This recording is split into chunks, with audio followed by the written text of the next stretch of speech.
Hi guys, my name is Sakshi and I'm a nursing officer in AIIMS Patna.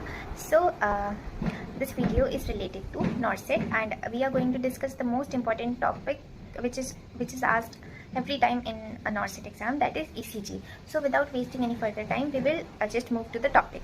Okay, so before starting the main question, you should know some of the basic things like how to calculate heart rate in ECG. Okay, and what is the duration of normal PR interval and what is normal QRS interval.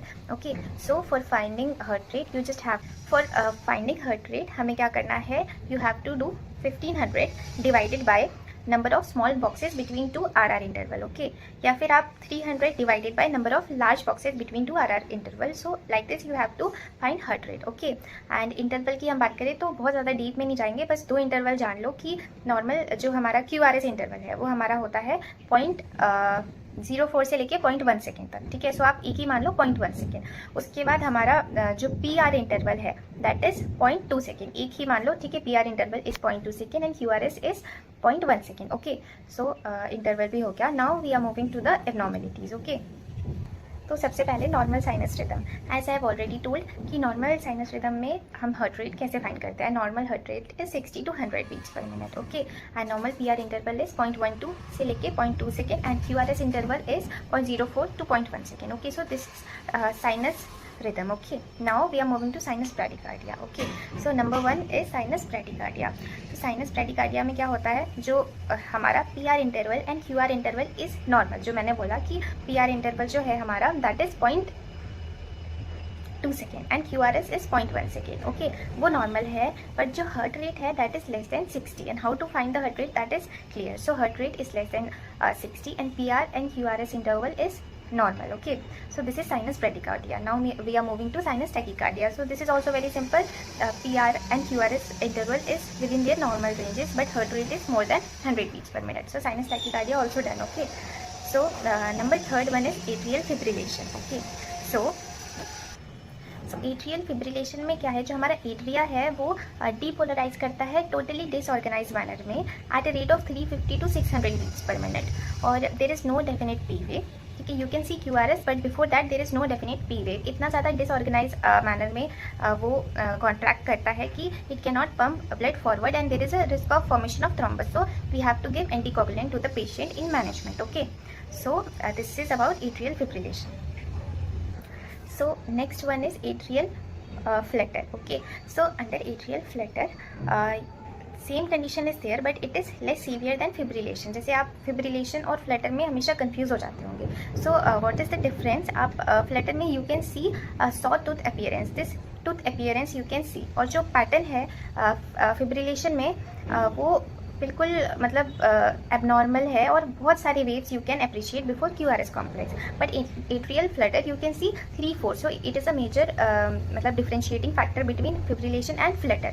So you can see 3-4 waves and characteristic saw tooth appearance in atrial flutter which is not present in fibrillation. In fibrillation you can just see abnormal fibrillatory waves and which are too many. Okay, so this is the differentiating factor.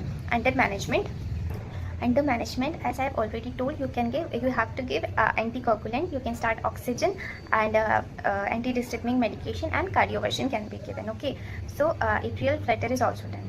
Then moving on to fourth, which is premature ventricular contraction. So इसका major identifying जो factor है which is not abnormal but extra QRS complex can be seen. जैसे आप ECG में देखोगे P QRS T and then फिर same repeat होता है P QRS and T.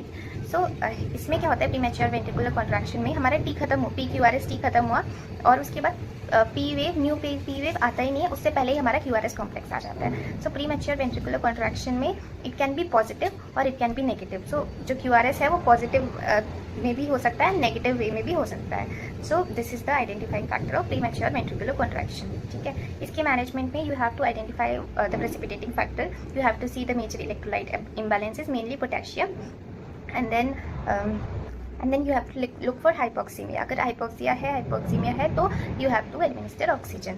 Okay. Now the next one which is ventricular tachycardia. Okay, so इसका major identifying factor है there is no P wave. Wide QRS complexes can be seen, no P wave is there. Okay, so अगर आपके पास कोई भी question आ जाता है ventricular tachycardia, so first step options में होगा, जो भी होगा, अगर ऑप्शन में कहीं भी है कि विद पल्स और without pulse, first step in management you have to see कि पल्स है कि नहीं है, क्योंकि पल्स जो है मेजर डिफरेंस क्रिएट करेगा the way we manage this condition. Okay, अगर patient is unstable without pulse, then we have to give defibrillation and CPR. If the patient is stable with pulse, then we can give cardioversion. Okay, so this is about ventricular tachycardia.